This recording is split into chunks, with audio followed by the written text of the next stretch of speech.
그 비염이 사실 불치병으로 알고 있는데 예. 사실은 그렇지 않다. 물론이죠. 일반적으로 양사나 한의사나 비염은 불치병이다, 평생 앓는 병이다, 그렇게 알고 있죠. 아닙니다. 내 편도가 건강할 때 비염은 소리 없이 사라집니다. 이제 콧물이나 재채기, 코 막힘, 코 넘어감, 기침, 가래 모두가 사라집니다. 비염이 사라지면 또 하나의 변화, 머리가 맑고 집중력이 생겨 두통도 사라집니다. 사실 두통도 비염입니다. 비염이 폭이 높습니다. 코피, 코딱지 역시 비염이죠. 그러니까 불치병원이다. 고칠 수 있다. 누가? 바로 본인의 편도선이다. 그 책에 보니까 아침에 나오는 가래는 충분히 뱉는 게 좋다고 하셨는데 그 이유가 무엇이에요? 이제 폐를 청소한 핵심의 일꾼이 사실은 가래입니다. 가래가 나올 때 그 폐 속에 그 숨어 있는 쓰레기를 담아 나옵니다. 예를 들어 미세먼지, 초미세먼지, 황사먼지, 이걸 어떻게 먼지로 털어낼 수 있는 것도 아니고 이 끈끈한 가래가 담아 나온다. 따라서 폐와 기관지 속에 숨어 있는 이 가래를 잘 나오도록 돕는 것이 폐 청소의 그 기본입니다. 그 가래가 잘 안 나올 때 잘 배출하는 배담법 팁이 있다면 어떤 게 있을까요? 이제 그거는 예를 들어 거꾸로 물구나무 서기를 한다. 그게 이제 좀 전통적인 배담법이고, 사실은 우리 폐청소 물을 마시게 되면 그런 어려운 동작을 하지 않아도 자연스럽게 폐청소가 이루어집니다. 그 기침이나 가래가 심하면 보통 생강차, 생강즙 많이 드시는데요. 또 같이 먹으면 좋은 것들이 있다고요. 생강은 동서양을 막론하고 아주 오래된 약주로 분리가 되죠. 생강은 만병통치약이라고도 합니다. 실제로 생강을 인도의 의학서적인 아유르베다에서는 만병통치약을 뜻하는 비슈아바 베사자로 부르고 있고, 동의보감에서는 생강에 대해 오장육부를 잘 통하게 하고 팔다리, 뼈마디를 잘 쓸 수 있게 한다고 기록되어 있습니다. 생강에는 진저롤과 쇼가올이 풍부하고 식이섬유와 다양한 아미노산과 칼륨, 칼슘, 마그네슘 등 미네랄 성분, 베타카로틴 등 항산화 성분 등이 함유되어 있습니다. 특히 생강의 특유의 매운맛과 향이 기혈순환을 원활하게 하여 몸을 따뜻하게 해주고, 항염 효과가 뛰어나 염증을 완화해 코막힘과 가래, 오한 등의 증상 개선에도 좋은데요. 하지만 특유의 매운맛 때문에 단독으로 먹기는 힘들죠. 바나나와 함께 갈아서 바나나 생강 주스를 만들어 먹으면 좋습니다. 기침과 객담에 좋은 바나나에는 섬유질과 칼륨이 풍부하여 소화기관과 근육을 강화하고 기관지를 이완시켜 호흡을 편안하게 해주는 작용이 있어 생강과 궁합이 아주 좋습니다. 조리법도 아주 간단합니다. 중간 크기의 바나나와 생강 4분의 1쪽에 꿀과 약간의 물을 넣고 믹서에 갈아서 드시면 됩니다. 바나나 생강 주스는 천식환자뿐만 아니라 일반인들에도 미세먼지가 많은 날 외출하고 돌아왔을 때 마시면은 호흡기 정화작용이 있어 추천드립니다. 또한 생강은 대추와의 궁합도 매우 좋습니다. 대추는 당질과 비타민 A가 풍부하여 쇠약한 내장의 기능을 회복시켜 예로부터 몸을 건강하게 하는 대표 식품으로 여겨졌습니다. 대추에는 기침을 멎게 하고 차로 마실 경우 기침과 가래를 완화시키는 데 좋은데요. 생강과 함께 끓여 먹으면 대추의 단맛의 매력을 제대로 느낄 수 있습니다. 칼집을 낸 대추 20개와 편썰은 생강을 1개를 물과 함께 푹 끓여줍니다. 그런 다음 생강과 대추를 체에 받쳐 으깨주고 식혀서 마시면 됩니다. 생으로 먹었을 때는 찬 성질, 익혀서 먹었을 때는 따뜻한 성질의 연근과 생강의 궁합 또한 끝내줍니다. 폐를 건강하게 하고 감기 치료를 돕는 연근은 몸에 쌓인 노폐물을 배출시켜 주는데요. 주성분은 녹말이지만 뿌리 채소로는 드물게 비타민 C가 아주 풍부합니다. 또한 연근 속의 비타민 C를 녹말이 보호하여 쉽게 파괴되지 않는다는 장점도 있고요. 독성 물질을 해독하는 역할을 하고 혈중 콜레스테롤 수치를 낮춰주며 위벽을 보호해 주는데 도움이 됩니다. 연근 생강 조림을 만들어 먹으면 감기 예방은 물론 집 나간 입맛도 잡을 수 있는데요. 연근 생강 조림 레시피를 알려드릴게요. 깨끗이 씻은 연근과 생강을 껍질을 벗긴 후 최대한 얇게 편썰어 줍니다. 그런 다음 냄비에 연근, 물, 간장, 물엿을 넣고 졸여주면 완성입니다. 마지막으로 율무 또한 생강과 같이 먹을 때 약효가 2배가 됩니다. 한방에서 껍질을 제거한 씨앗을 의이인이라고 불렀습니다. 단백질, 지방, 전분, 당분, 회분, 아미노산 등이 들어있는데요. 가래를 없애 폐를 맑게 하고 위와 간의 기능을 도와 진통, 강장작용을 하여 이제 부종과 신경통, 류마티스 등의 약재로도 쓰이는데요. 단백질, 비타민 B, 칼슘, 철분 등이 풍부하고 다른 곡물에 비해 신진대사를 원활하게 해줍니다. 율무와 생강을 같이 넣어 밥을 지어 먹어도 좋고 차로 같이 마셔도 매력적입니다.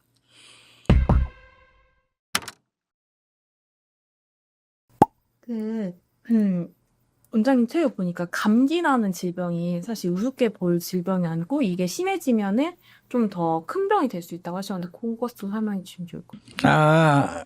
호흡기 질환에 누구나에게 찾아온 제일 먼저의 질병이 바로 감기입니다. 감기가 와서 일주일 이내 사라지면 진정한 감기지만 그러나 열흘을 넘기게 되면 감기에 뿌리가 내립니다. 뿌리 내린 감기는 이제 평생 동안 남아있기 때문에 바로 비염이라 부릅니다. 그러니까 비염의 전 단계가 바로 긴 감기. 긴 감기가 이제 고착화되면 평생 동안 앓아야 합니다. 평생 앓는 도중에 또 심한 감기, 독감이나 코로나 심한 감기 앓게 되면 그 다음에는 이제 쌕쌕 소리가 추가됩니다. 이때 병원에 가면 이제 천식이라 합니다. 그럼 순서를 보죠. 감기가 비염이 되었고 비염이 다음 단계 천식이 된 겁니다. 또 비염과 천식 사이에 간이역이 있습니다. 이제 비염, 코의 염증이죠. 이 염증이 눈으로 가면 결막염, 귀로 가면 중이염, 깊은 코로 가면 부비동염, 바로 축농증을 유발하죠. 이제 그 천식의 세월이 평생 지속이 됩니다. 그 끝에 저승사자 기다린다. 저승사자로 불리우는 질병은 바로 폐에 구멍 나는 병, 폐에 가래 차는 병, 폐가 굳어버리는 병. 구멍 나고 가래가 차면 COPD라 부릅니다. 만성 폐쇄성 폐질환. 이제 돌처럼 굳어가면 폐섬유화, 이제 간질성 폐렴 또는 폐섬유화라 합니다. 이들이 추후에 생명을 끝내는 겁니다. 그 감기로 시작하여 이제 COPD로 마감한다. 폐 섬유화로 마감한다. 여기 돌연변이가 바로 폐암이죠. 이 모든 것의 시작은 바로 감기입니다. 그래서 예전부터 감기는 만병의 이제 원인이다. 이렇게 말하는 거죠. 그걸 막는 게 중요한 겁니다. 편도선의 건강이다. 편도선 수술을 권하는 거는 최대한 지양하면 그렇죠. 이제 그 방법을 모르기 때문에 수술을 자행해 왔던 건데 이제 우리는 찾았습니다. 바로 소원장의 편도의 이제 고통으로부터 벗어나는 것이 이제 모든 이에게 폐 청소가 편도를 건강하게 한다는 사실을 증명해 낸 것입니다. 그리고 또 편도가 하나로만 알고 있는데 편도는 여러 개가 있어요. 보통 이제 의사들이 쉽게 수술을 해도 남은 여러 개의 편도가 그 역할을 대신해 주기 때문에 큰 표가 나지 않는 겁니다. 그러니까 우리가 편도선 수술 하면 바로 구개편도의 수술을 제거하는 걸 수술이라 하고 그 말고도 이관편도, 인두편도, 설편도 많은 편도가 있다. 남은 편도가 이제 자기 역할을 똑부러지게 해주면 이제 비록 하나를 잃었어도 이제 큰 지장은 없다. 예. 물론 이제 그 핵심의 비결은 폐 청소에 있습니다. 폐가 우리 몸 건강을 지키는 핵심 장기라고 하셨는데 그 이유가 무엇인가요? 네, 그렇습니다. 세 가지 이유를 들 수 있는데요. 첫 번째, 폐는 호흡을 통해 공기 중의 산소를 받아들이고 몸 안에 이산화탄소를 내보내는 역할을 합니다. 한의학에서는 폐주기라 하여 폐가 호흡과 기의 순환을 주관한다고 보는데요. 따라서 폐 기능이 저하되어 호흡을 통한 산소 공급이 충분하지 않으면 신체 기능이 급격하게 떨어지고 심한 경우 생명까지 위협받을 수 있습니다. 두 번째, 폐는 신진대사 과정에서 발생하는 열을 몸 밖으로 내보내 체온을 조절하는 역할을 합니다. 이러한 폐의 작용을 한의학에서는 숙광이라고 하는데요. 숙광 기능이 원활할 때는 심장과 간에서 발생한 열이 자연스럽게 배출되고 뇌에서 생긴 열 또한 간접적으로 식게 됩니다. 하지만 숙광 기능에 이상이 생기면 심장과 간에 열이 쌓이게 되고 그 기능도 떨어지게 됩니다.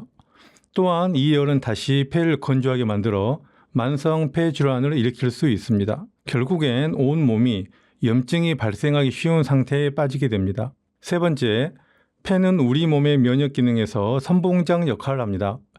외부 물질이 출입하는 곳에는 면역 기능이 집중되어 있는데 그 대표적인 곳이 바로 폐입니다. 따라서 폐의 기능을 건강하게 유지해서 외부 유해 물질과 병원체를 잘 방어하는 것은 전신의 건강을 지키고 생명을 유지하는 데 매우 중요합니다. 외부 유해 물질과 병원체에 의해 폐가 손상되면 전신의 면역 기능까지 떨어지게 됩니다. 특히 폐렴은 한국인의 사망 원인 중에서 암, 심혈관 질환에 이어 3위를 차지하고 있는데 사망 원인으로서의 폐렴은 단순한 감염증이 아니라 전신의 면역 기능이 폐에서부터 무너지기 시작했다는 것을 의미합니다. 결국 폐가 무너지면 우리 몸도 무너지게 되고 폐가 버텨주면 우리 몸도 버틸 수 있게 됩니다. 폐가 건조해지면 어떤 일이 생기게 되나요? 폐는 본래 촉촉하고 시원한 상태가 정상입니다. 폐가 건조해졌다는 것은 진액이 부족했다는 의미입니다. 진액은 음식물로부터 소화 흡수한 영양물질로서 점막을 보호하는 점액과 각종 노폐물, 암세포, 세균, 바이러스 등을 제거하는 림프액도 진액의 일종으로 볼 수 있습니다. 폐가 건조해지면 유해 물질로부터 폐를 보호하기 어렵고 노폐물을 제거하는 기능도 약해집니다. 각종 유해 물질과 병원체를 제대로 배출하지 못하게 되면 점차 노폐물이 쌓이게 되고 만성염증이 생길 위험도 커지게 됩니다. 이런 상황이 계속되면 폐렴, 알레르기 질환, 만성 폐질환 등으로 이어질 수 있습니다. 그렇다면 폐를 건조하게 만드는 원인들은 어떤 게 있을까요? 폐의 진액이 부족해지는 데는 세 가지의 원인이 있습니다. 첫째, 가장 큰 원인은 만성염증입니다. 염증은 외부로부터 침입한 각종 유해 물질과 병원체를 제거하는 정상적인 면역 반응으로 볼 수 있습니다. 하지만 이 과정에서는 많은 체액이 소모됩니다. 이런 염증이 반복돼 만성염증이 되면 폐의 진액은 더욱 빠르게 고갈됩니다. 둘째, 스트레스입니다. 스트레스는 장기간의 불안과 긴장 상태를 의미하며 스트레스가 지속될수록 평소보다 많은 진액이 소모되고 몸이 과열되기 쉽습니다. 진액이 고갈되면 노폐물 배출이 원활하게 이루어지지 않아 결국 만성염증으로 이어지게 됩니다. 셋째, 위장 기능의 저하입니다. 음식물로부터 소화 흡수한 영양물질이 바로 진액인데 위장이 약해지면 체내의 진액이 전체적으로 부족해지고 특히 폐가 타격을 받게 됩니다.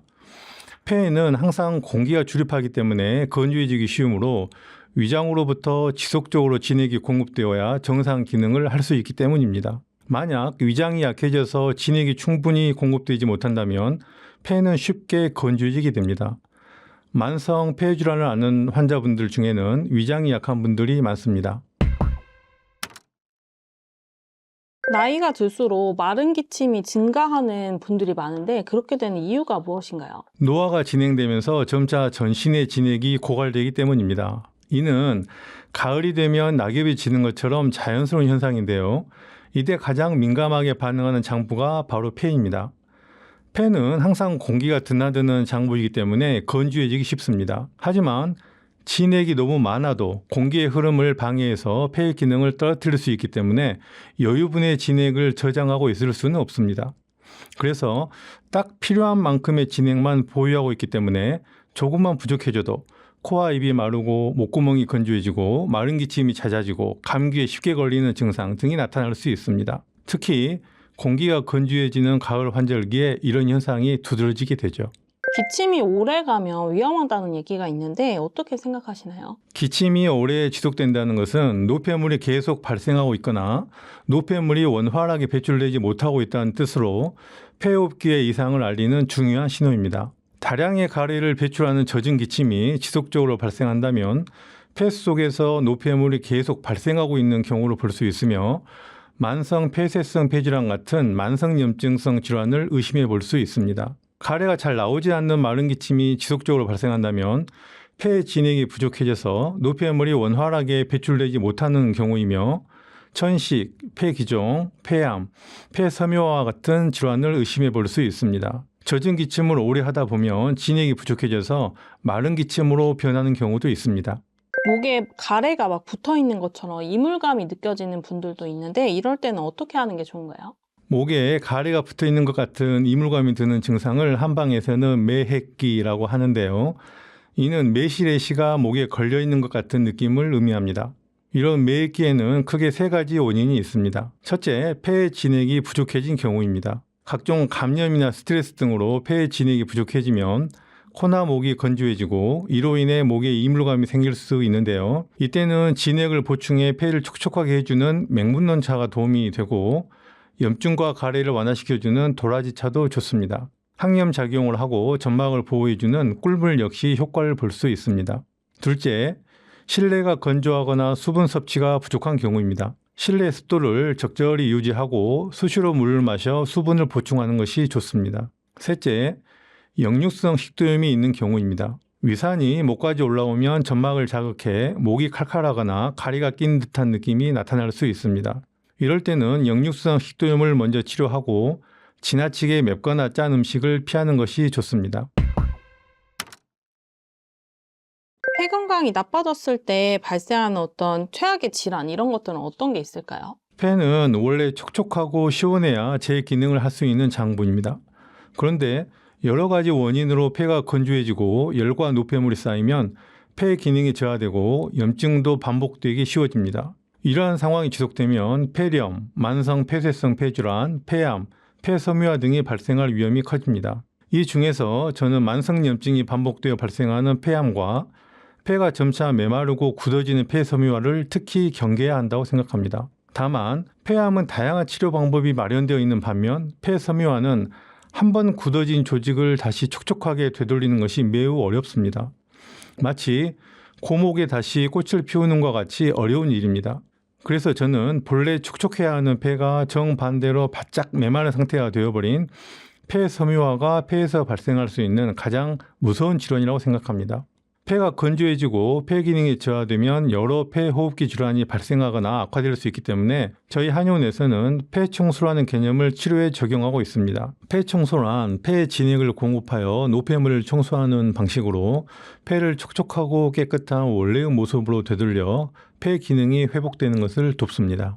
사람들이 가장 무서워하는 게 폐암인데요. 폐암의 초기 증상은 어떤 것들이 있을까요? 폐암은 사실 특별한 초기 증상이 거의 없어서 알아차리기 힘든 질환입니다.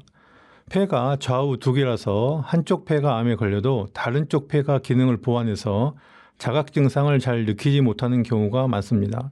만성 기침도 다른 폐호흡기 질환에서 흔히 나타나는 증상이라 그냥 지나치는 경우가 많습니다. 폐암에 가족력이 있거나 흡연 등의 폐암 위험 인자가 많은 분들은 평소보다 기침이 오래 간다는 느낌이 들면 폐암을 의심해 볼 필요가 있습니다. 보통 8주 이상 지속되는 기침을 만성 기침이라고 하는데요. 꼭 이 기간에 집착할 필요는 없습니다. 숨이 차거나 피로감을 느끼거나 체중이 줄어들거나 지속적인 객혈과 가슴 통증이 있다면 이미 폐암이 많이 진행되었을 가능성이 있습니다. 그렇다면 폐암을 좀 초기에 발견하려면 어떻게 하는 게 좋을까요? 대부분의 폐호흡기 질환에서 위중한 단계에 접어들면 숨이 차는 증상이 나타나게 됩니다. 폐암도 위중해지면 폐 기능이 점차 떨어져 숨이 차게 됩니다. 하지만 폐암이 많이 발생하는 70세 전후의 연령대에서는 평소에 폐 기능을 100% 사용할 일이 잘 없다 보니 폐암으로 인해 폐 기능이 떨어져도 자각하지 못하는 경우가 많습니다. 그렇기 때문에 평소 유산소 운동을 꾸준히 하시는 것이 필요합니다. 숨이 약간 찬 정도의 유산소 운동은 폐 기능을 건강히 유지하는 데 도움이 될 뿐 아니라 폐 기능이 떨어진 것을 조기에 알아차릴 수 있게 도와주기도 합니다. 폐 기능을 테스트해 볼 수 있는 간단한 방법으로는 계단 오르기가 있습니다.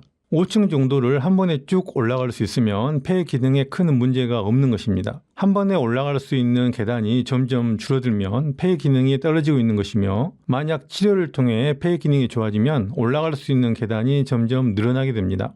폐암에 특히 좀 취약한 분들이 있을까요? 만성 폐호흡기 질환에 가족력이 있는 분들은 폐암이 발생할 위험이 높습니다. 장기간 흡연을 했거나 유해한 분진을 많이 흡입한 분들 역시 발생 위험이 높으니 각별한 주의가 필요합니다. 또한 폐의 진액이 부족하여 항상 목구멍이 건조하고 이물감이 있으며 마른 기침이 잦은 분들 역시 폐가 위험인자에 민감해져 있을 가능성이 높으니 관리가 필요합니다. 폐가 좀 건조하신 분들한테는 좀 어떤 특징이 있을까요? 한의학에서는 폐주피모라 하여 폐가 피부와 털을 주관한다고 보는데요. 폐가 건조하면 대체로 피부도 건조한 경우가 많습니다. 그리고 피부가 하얗지만 윤기가 없고 거칠게 보일 수 있습니다. 그리고 폐가 건조한 분들은 호흡이 짧고 급하며 어깨가 위쪽으로 살짝 들려있는 경우가 많습니다. 이런 분들은 환절기 온도 변화나 미세먼지, 담배 연기 등에 민감해서 마른 기침이 잦은 편입니다. 또한 폐가 건조한 사람은 다른 장부도 건조해지기 쉬운데 특히 위장이 건조한 경우가 많습니다. 위장이 건조할 때는 입이 자주 마르고 명치 부위가 답답하고 잘 체하며 배에 가스가 차는 증상이 자주 나타납니다. 그리고 스트레스를 받거나 자극적인 음식을 먹으면 복통, 설사를 일으키기도 하죠. 얼굴에는 윤기가 부족하고 몸도 전체적으로 마르는 경향이 있습니다.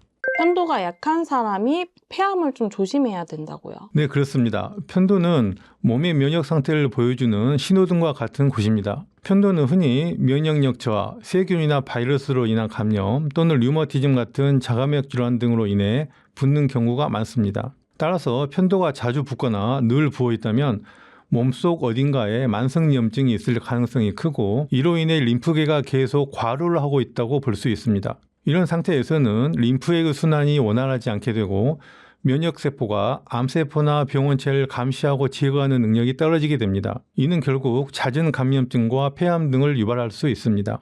그렇다면 폐청소가 폐 건강에 도움이 될 수 있을까요? 폐청소는 저희 한의원이 추구하는 치료 개념으로서 건조해진 폐에 진액을 보충해서 묵은 노폐물이 원활하게 배출되도록 돕는다는 의미입니다. 폐청소를 통해 폐를 깨끗하고 촉촉하고 시원하게 관리하는 데 의의를 두고 있습니다. 갓 태어난 아기의 폐는 깨끗하고 촉촉하지만 우리가 매일 들이마시는 공기 속에 존재하는 미세먼지, 매연 등의 유해 물질과 세균, 바이러스 등의 병원체가 아기의 폐를 점차 더럽히게 됩니다. 폐 속의 진액이 충분하면 기침과 가래를 통해 노폐물이 자연스럽게 배출될 수 있지만 진액이 부족하면 노폐물의 배출이 원활하지 않아 기관지나 폐에 노폐물이 쌓이게 되고 염증이 반복되게 됩니다. 이런 만성염증은 폐 기능과 면역 기능을 약화시켜 천식, 만성 폐쇄성 폐질환, 폐암, 폐섬유와 같은 폐호흡기 질환의 위험을 높이게 됩니다.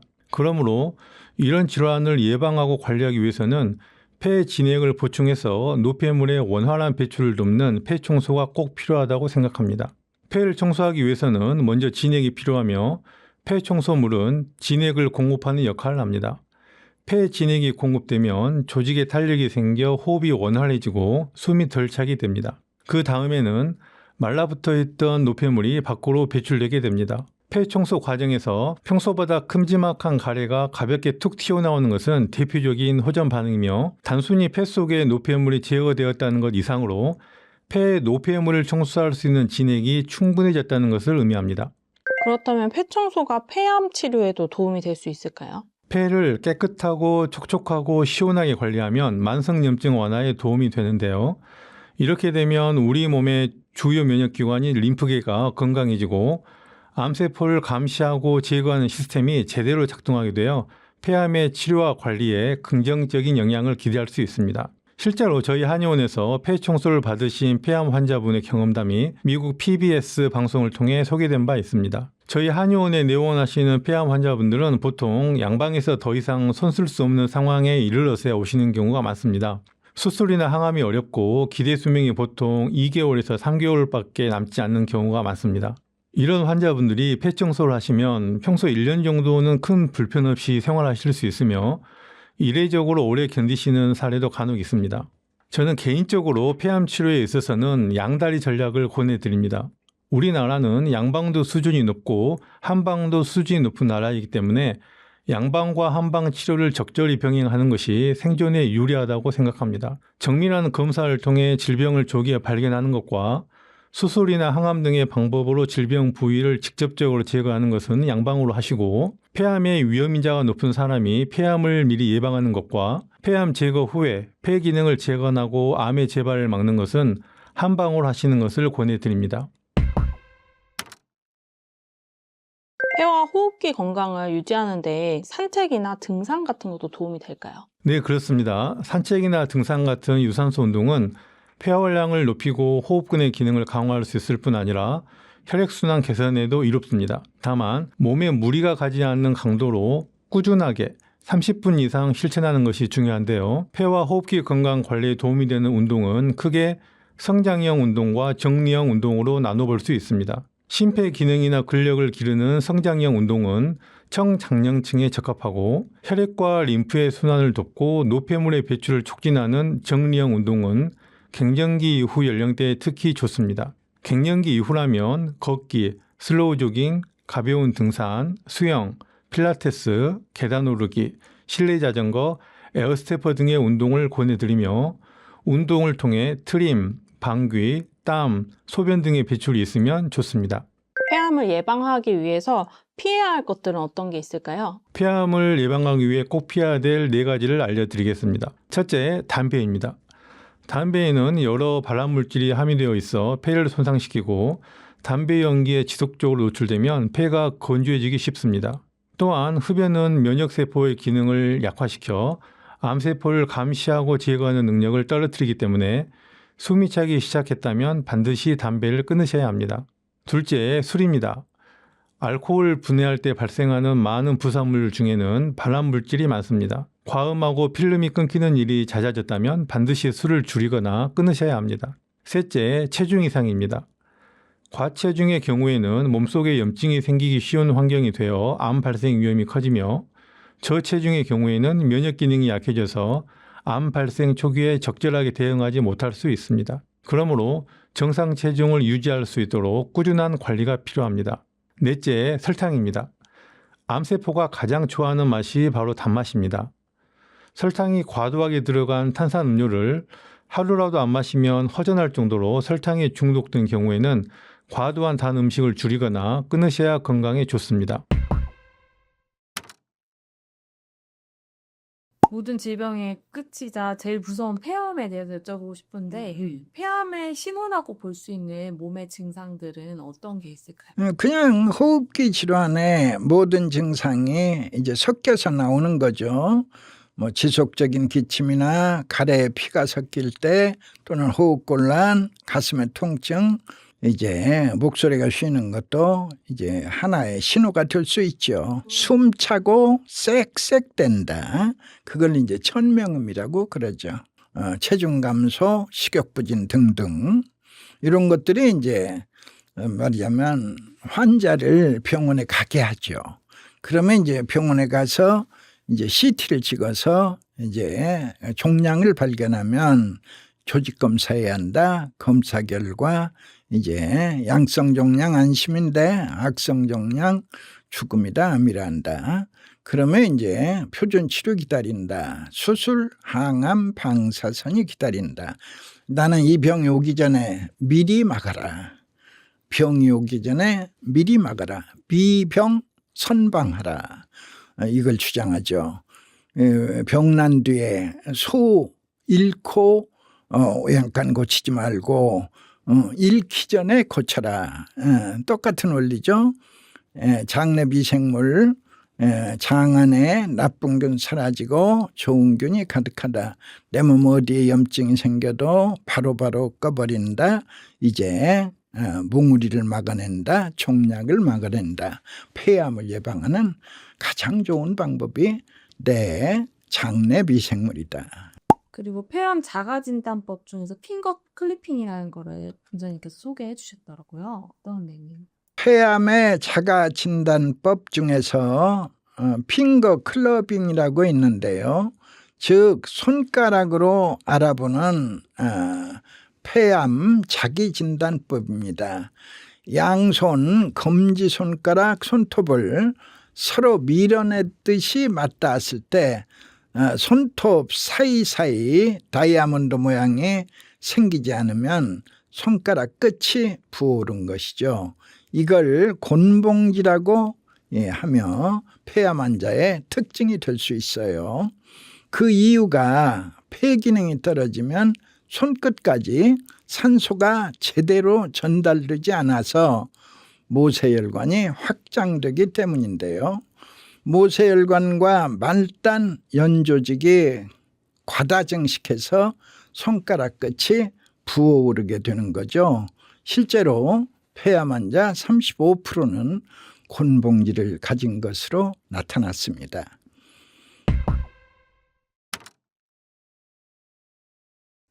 이 평정상을 통해서 폐암 환자가 완치된 사례도 책에 나오더라고요. 그래서 그 사례도 소개해 주실 수 있어요? 최신의 사례를 하나 소개하면 지난 1월 3일, 1월 10일, 1월 17일 그 3부작으로 제 방송이 미국의 공영방송 PBS에 소개가 됐어요.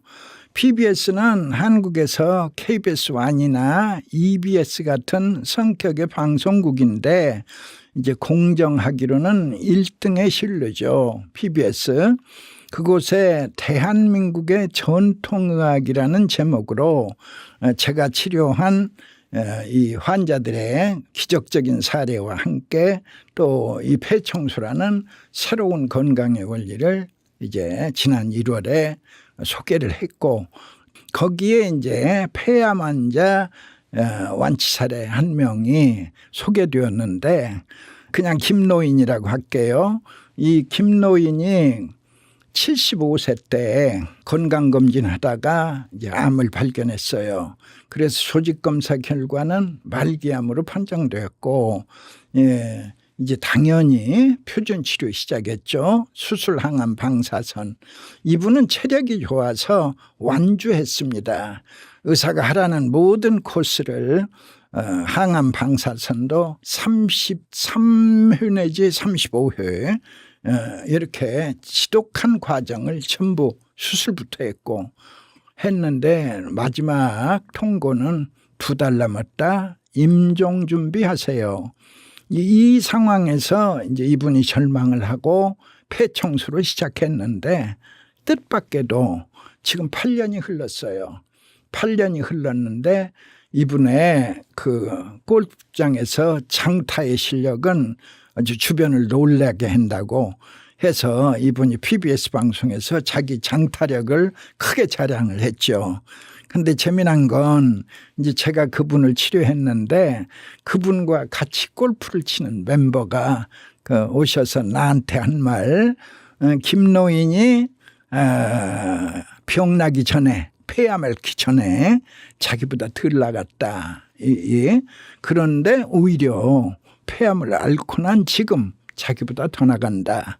자기도 폐 청소하고 더 나가야겠다. 해서 나한테 그 김노인의 그 장타를 나한테 알려준 거예요. 그대로 PBS 방송에 나갔습니다. 그 미국인들이 볼 때는 이건 기적 같은 일이죠. 그 폐가 모든 건강에 이제 근원이 되기 때문에 관리가 중요할 것 같은데 폐에 좋은 건강밥상 소개해 주셨더라고요. 첫 번째로는 기침과 가래를 잠재우는 은행밥입니다. 한방에서는 은행을 백과라 부르며 기침과 가래를 다스리는 약재로 사용하는데요. 하루에 10알 정도 먹으면 기침과 가래를 사귀고 식욕을 돋구는데 도움을 줄 수 있습니다. 은행을 살짝 볶아 껍질을 벗기고 호두와 잣, 각종 버섯을 잘라서 밥을 지어주면 영양 만점 은행밥을 드실 수 있습니다. 두 번째는 폐입니다. 예로부터 폐는 폐와 기관지에 뛰어난 효능이 있다고 알려져 있는데요. 특히 폐는 폐를 보호하고 열과 기침을 다스려 천시, 기침, 감기에 도움을 줍니다. 폐를 그냥 먹어도 좋지만 속을 파내고 꿀을 넣어 뚜껑을 덮은 뒤 푹 고아서 먹으면 약효가 2배나 됩니다. 세 번째는 폐를 막게 하는 도라지 튀김입니다. 한방에서는 도라지를 길경이라고 하여 약재로 사용하고 있는데요. 도라지는 폐를 맑게 하고 답답한 가슴을 시원하게 하는데 도움을 줍니다. 도라지를 달여 물처럼 수시로 마셔도 좋지만 튀김으로 튀겨서 먹어도 별미입니다. 마지막으로는 호박죽을 추천드립니다. 호박은 성질이 달고 따뜻하여 몸속의 기운을 보호하는 역할을 하는데요. 천식과 기관지염, 부종을 다스리는 데도 많이 쓰입니다. 호박을 무르게 푹 삶아 죽으로 만들어 먹으면 부드럽게 잘 넘어가고 소화가 잘 돼서 천식환자의 최고의 영양식이 될 수 있습니다. 암에 걸리지 않도록 예방하는 것도 중요할 것 같은데 암 예방 생활수칙도 책에 소개해 주셨더라고요. 요것도 몇 가지 소개합니다. 자, 가장 먼저 담배를 끊고 남이 피우는 담배 연기도 피하는 겁니다. 흡연은 폐암뿐만이 아니라 전체 암 사망자의 큰 원인이 됩니다.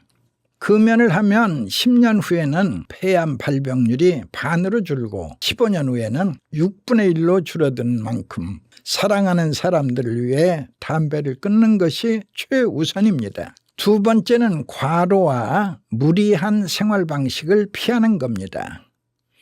사람은 주어진 능력의 한계를 넘어설 때 면역력이 떨어지고 질병에 쉽게 노출됩니다.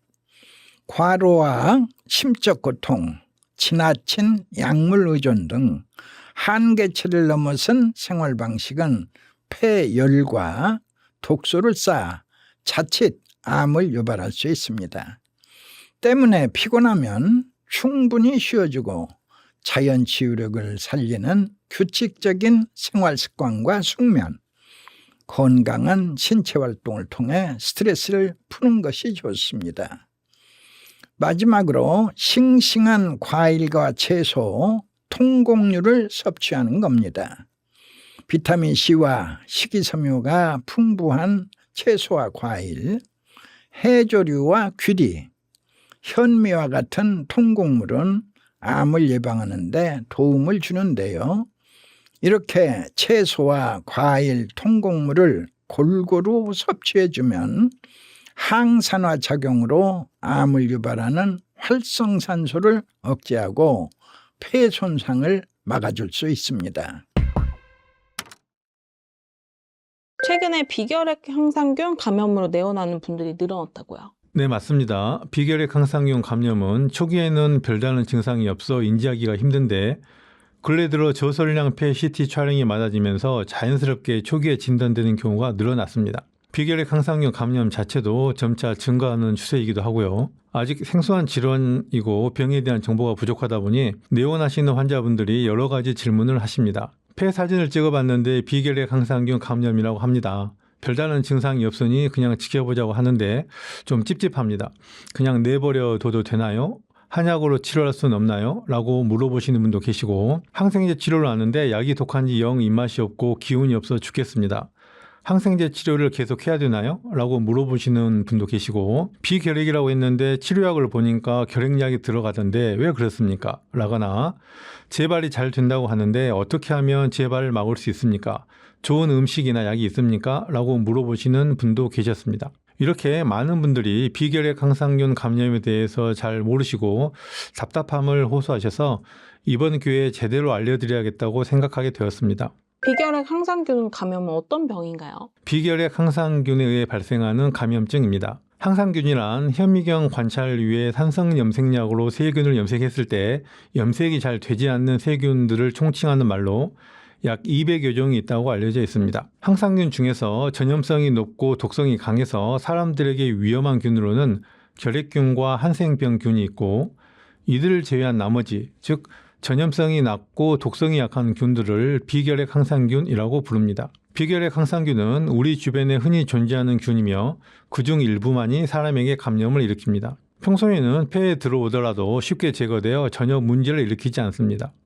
그런데 폐 진액이 심하게 부족해져서 면역 기능이 미치지 않는 부분이 생기게 되면 그곳에 비결핵 항상균이 자리를 잡는데 이것이 바로 비결핵 항상균 감염입니다. 감염 초기에는 별다른 증상이 없고 진행 속도가 느리다가 기침, 가래 같은 증상이 나타난 뒤로는 진행이 빨라지는 경우가 많습니다. 면역 기능이 미치지 않는 곳이 감염되다 보니 항생제를 사용해도 약효가 잘 나지 않는 경우가 많고, 주변에 흔한 균이다 보니 한 가지 균을 치료해도 다른 균에 다시 감염되는 경우도 많아 완치가 어렵습니다.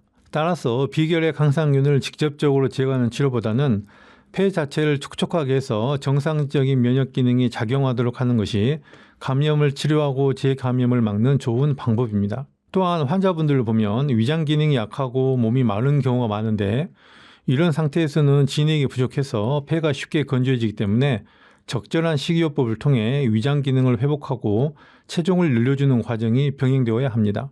그렇다면 비결핵 항상균 감염이 되어 있을 때 그냥 방치하면 결핵이 될 가능성도 있을까요?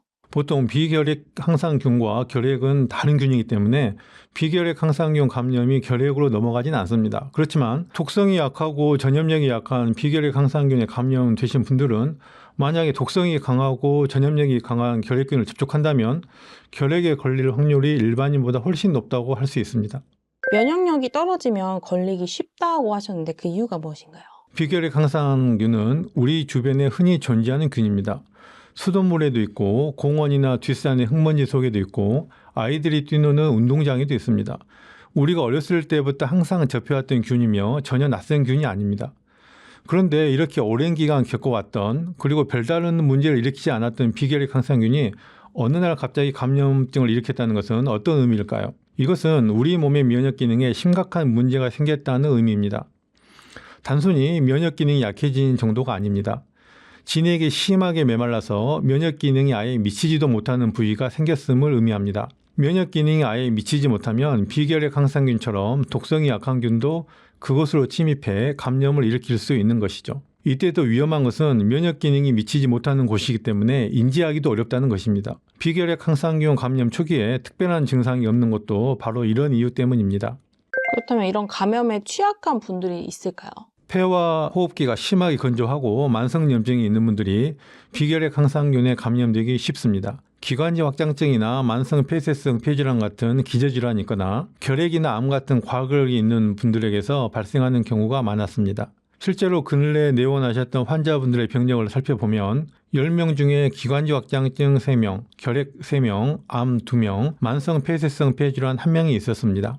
비결핵 항상균 감염 환자 중에 마른 분들이 많다고요? 네, 맞습니다. 근래 내원한 환자 10명 중에 8명이 여성이었고 평균 연령대는 60대 후반이었는데 체질량 지수를 계산해보니 20대가 3명, 18대가 2명, 17대가 2명, 16대가 3명이었고 평균은 18.4였습니다. 우리나라 60대 여성의 평균 체질량 지수가 약 24.3이라는 점을 감안하면 환자들의 평균 체질량 지수가 18.4라는 것은 이분들이 일반인에 비해 굉장히 많은 체격임을 말해주고 있습니다. 그래서 저는 평소 위장 기능이 약해서 몸이 말랐던 분이 스트레스나 만성염증 등의 원인으로 폐의 진액이 또다시 심하게 손상되면 비결핵 항상균에 감염되는 것으로 생각합니다. 또한 위장이 약하다는 개념에는 소화 흡수를 돕는 장내 미생물 종의 균형이 깨져 있다는 의미도 포함되어 있습니다. 장내의 유익균은 부족하고 유해균이 상대적으로 늘어나 있는 상태인 거죠.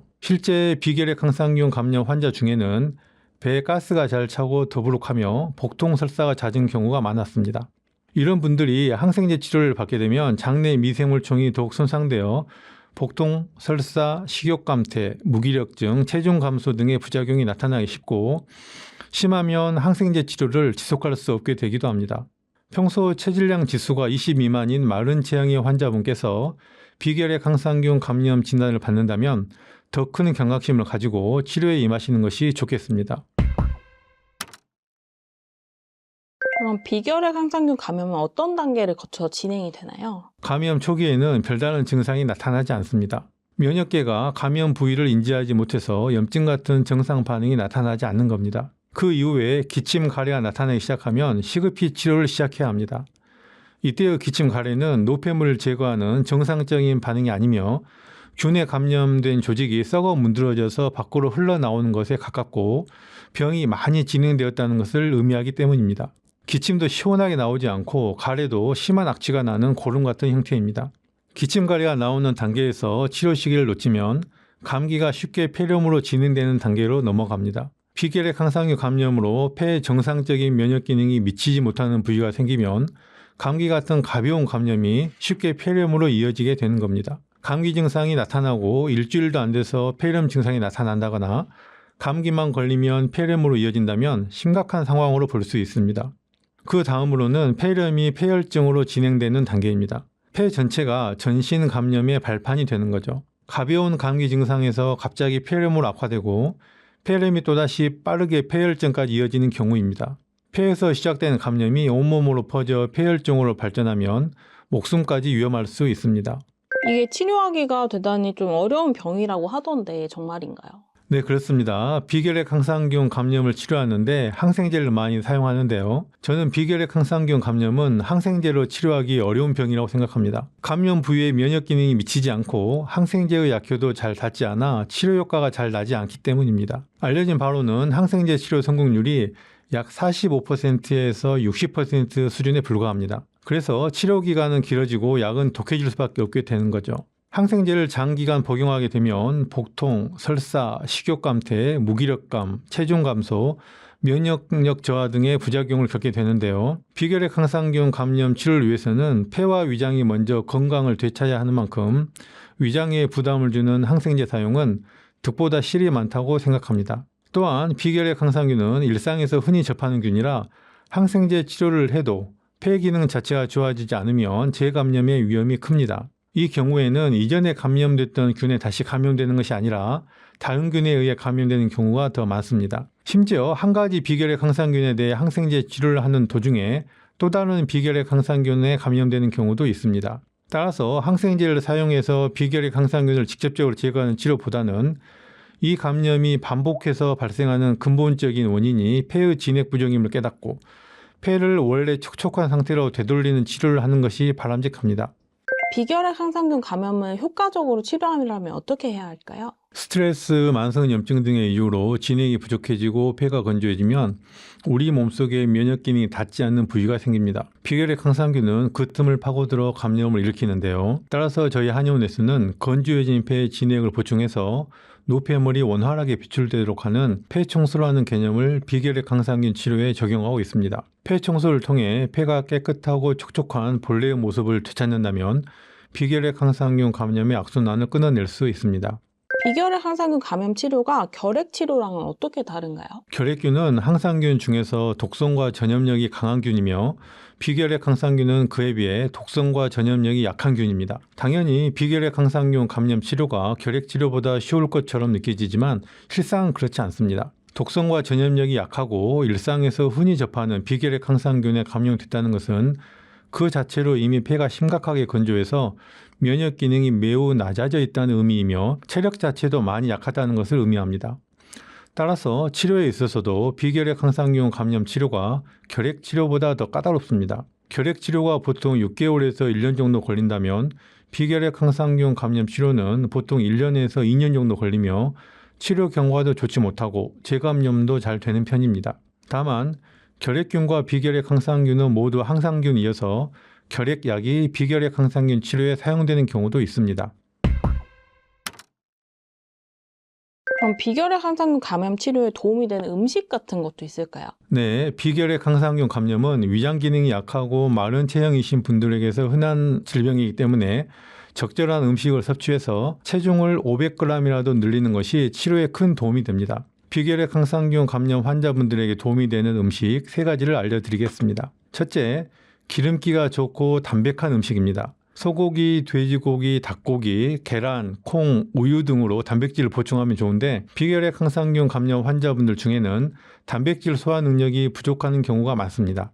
따라서 육류를 드실 때에는 기름기가 적은 부위를 조금씩 꾸준히 드시는 것이 좋고 비교적 소화가 잘 되는 어패류를 위주로 드시는 것이 좋겠습니다. 어패류 중에서는 기름기가 좋고 담백한 조기, 갈치, 가자미 같은 흰살 생선과 전복, 바지락, 키조개 같은 조개류가 좋습니다.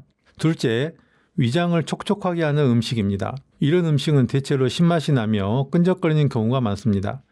대표적으로 키위가 있는데 하루에 한두 알 꾸준히 먹으면 좋고 너무 시다면 숙성시킨 후에 먹거나 신맛이 덜한 품종인 골드 키위를 먹는 것이 좋겠습니다. 꾸준히 먹으면 위장이 촉촉해져서 진액을 생성하는 데 도움이 됩니다. 단, 먹고 나서 신물이 넘어오거나 속이 더부룩하다면 안 맞는 것이니 피하는 것이 좋겠습니다. 셋째, 장내 유익균을 키우는 음식입니다. 비결핵 항상균 감염 환자 중에는 폐와 위장이 건조해서 소화가 잘 안 되고 장내 미생물종의 균형까지 깨진 경우가 많습니다.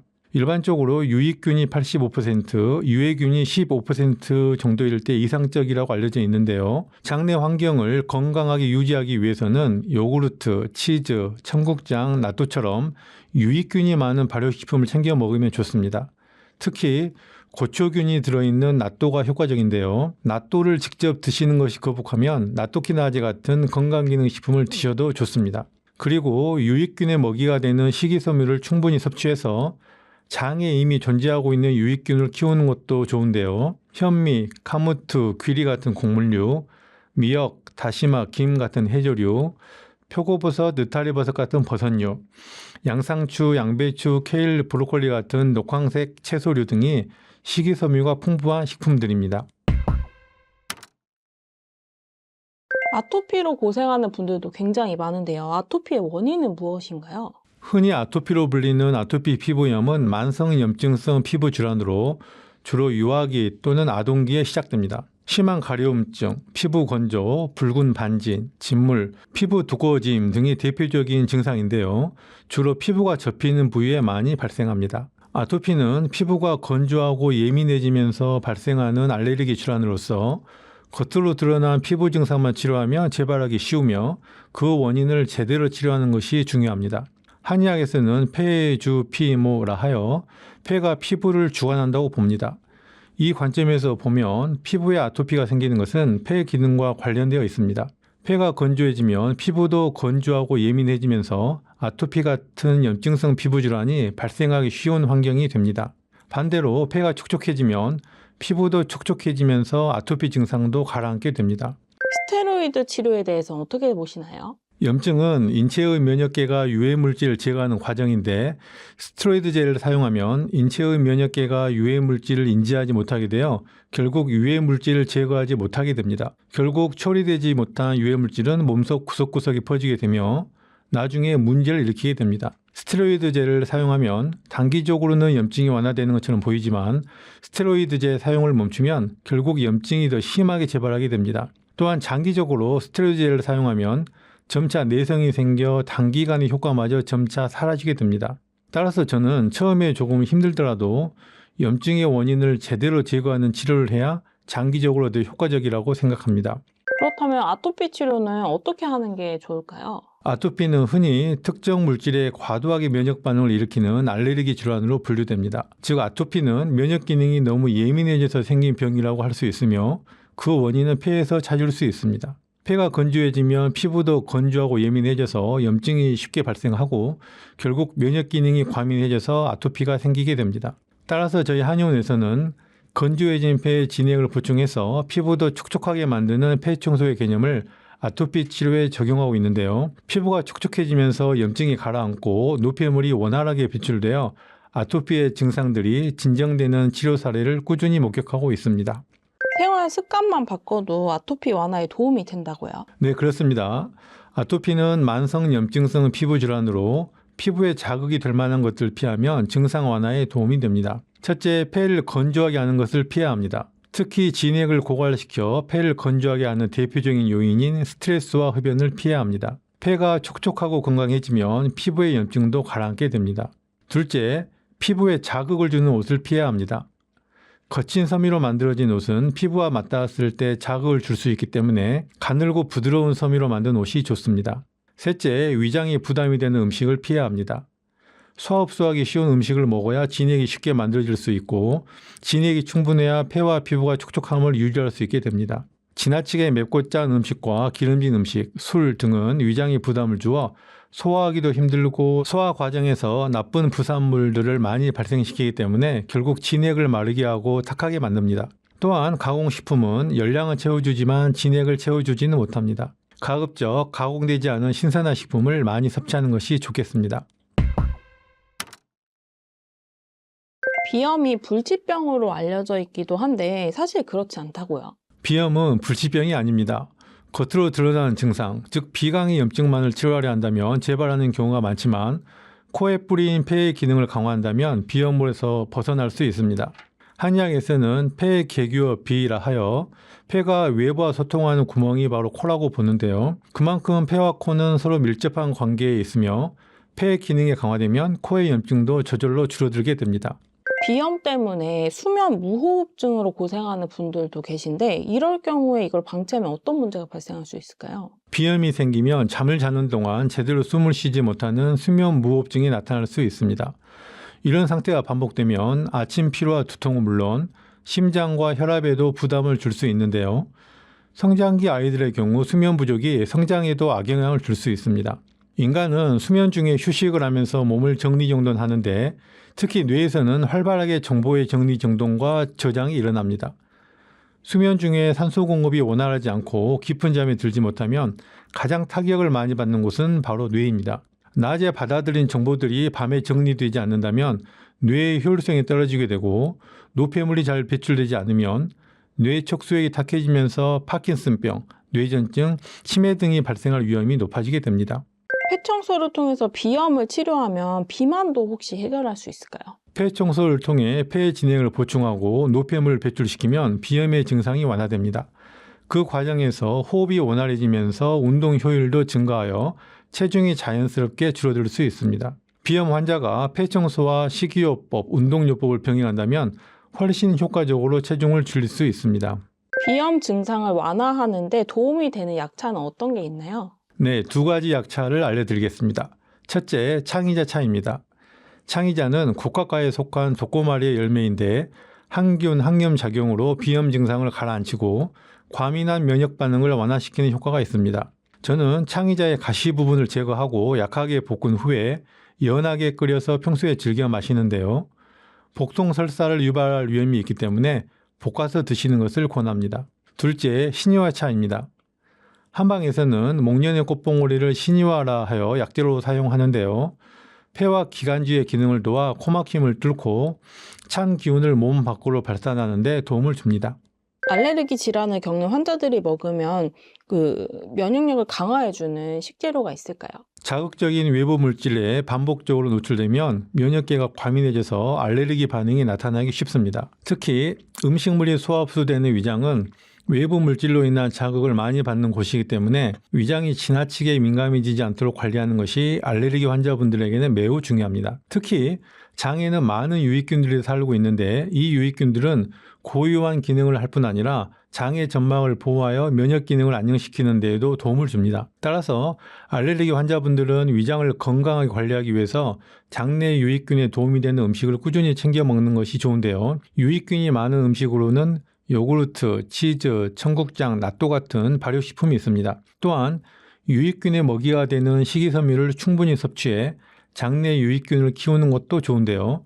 현미, 카무트, 귀리 같은 곡물류, 미역, 다시마, 김 같은 해조류, 표고버섯, 느타리버섯 같은 버섯류, 양배추, 케일, 브로콜리 같은 녹황색 야채류 등이 식이섬유가 풍부한 식품들입니다.